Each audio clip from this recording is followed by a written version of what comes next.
This is a video for AQA Further Pure Mathematics, Numerical Methods section 1.3, where we're looking at numerical integration using Simpson's rule. We've seen previously how numerical integration, which is trying to find the value of a definite integral approximately by subdivisions of the interval, can be done by using rectangles, and we then developed the mid-ordinate rule. Another way of looking at this is to fit quadratic curves to the function in the interval from a to b. And this is what we're going to look at now and develop the idea of Simpson's rule. This slide then shows a function in green which we're trying to evaluate the integral on an interval from a to b. The red curve is a quadratic function which has been fitted to the curve at 3 points, the ends of the interval and then the midpoint. Now, because it's a quadratic, it's very easy for us to calculate the area beneath that quadratic curve. And you can see that that area which is shaded is going to be approximately the same as the area below the green curve, although there are some obvious errors. There's a large gap here, and here we've got another part where the curve is, or the red curve is above the green one. But that area is going to be approximately the value of the definite integral between a and b. We refer to these values, these heights, these points, as being y0, y1, and in this particular case y2. We can improve the accuracy by splitting the interval into 4 sections. So you can see we've now got 2 quadratic curves.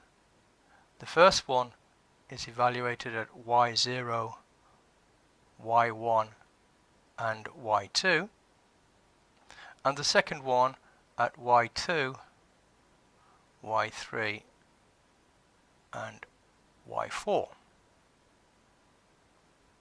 And now you can see that the errors are greatly reduced, so that the total area below the quadratic curves is now very close to the area below the green curve.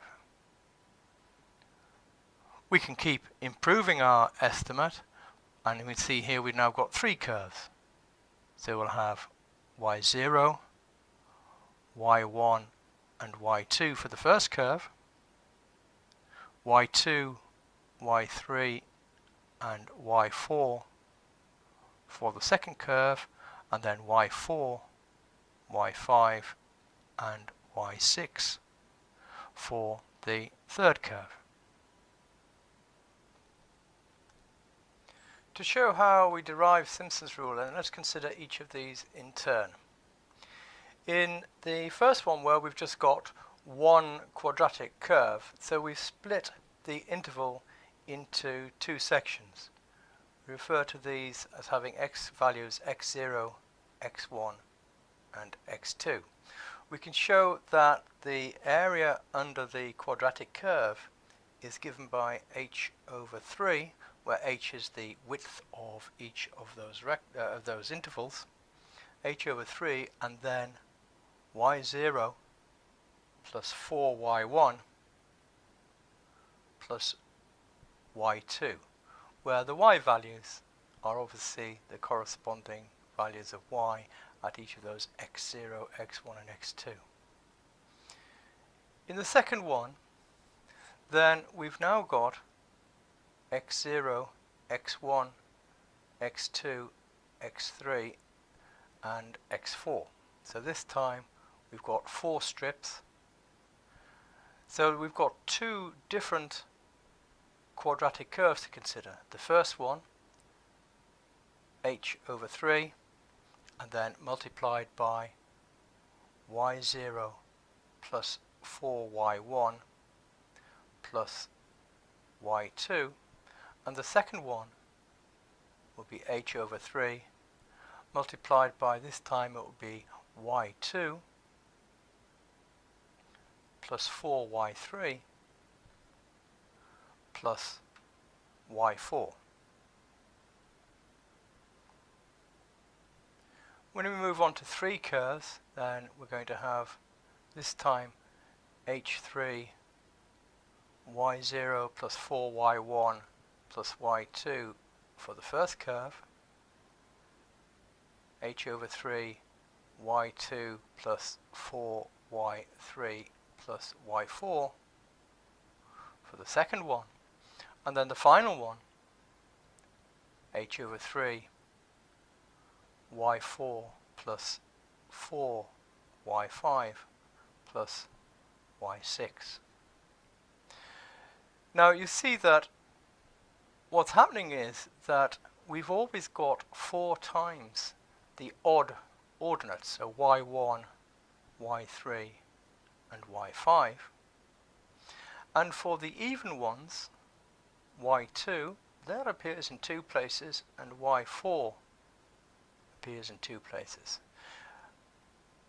But the very first one, which is y0, and the last one only appears once.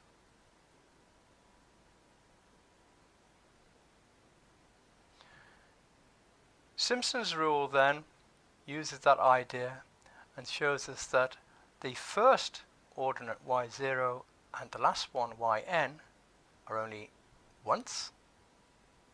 The odd ones, which are y1, y3, all the way up to the penultimate one, yn minus 1, are 4 times, and then the even ones, y2, etc., up to yn minus 2, are appearing twice in our formula. So we've got the first and the last, 4 times the odd ones, and 2 times the even ordinates.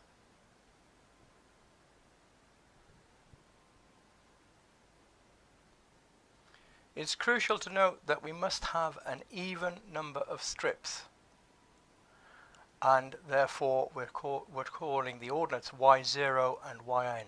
The first one y0, the last one yn. So let's look at that now in practice with a particular example. So here we're asked to find, correct to 2 decimal places, the value given by Simpson's rule using 7 ordinates, so that's 6 strips, to find an approximation to the integral of 1 to the 4 of e to the power root x. Well, if we've got from 1 to 4, then h is equal to 4 minus 1 divided by 6, which is 0.5. So each of the strips is going to be of width 0.5. And we'll need to calculate the values of y at x equal to 1, x equal to 0.5, 2, etc., all the way up to x is equal to 4. Well, a reasonable way of doing this is to do it in a table. So here we've got our x values x0 up to x6, and the corresponding x values from 1, 1.5, etc. up to 4. And we need to calculate the y values y0 up to y6. Well, that's just a case of substituting the values of x into the formula e to the power root x. So for example, the first one, if you'd like to check, is 2.718.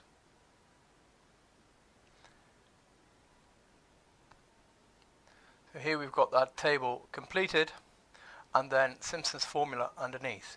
Now it's worth remembering that this is yn is the final value, so maybe it would be advisable to call that one there yn so that it doesn't become included in the even ones later on.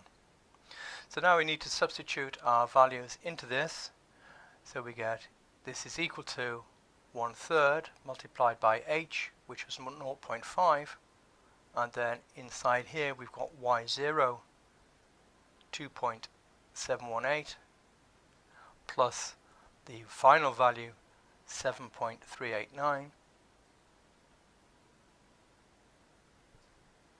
We then got 4 times the odd values, so that's y1, y3 and y5, and 2 times the even values y2 and y4.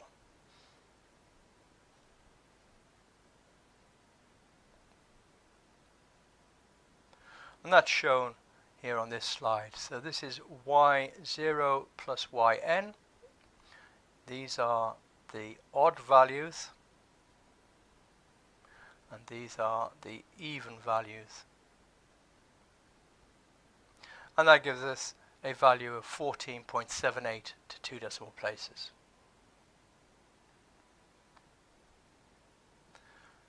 Well, that concludes this video on Simpson's rule, and indeed includes the series of videos on numerical integration.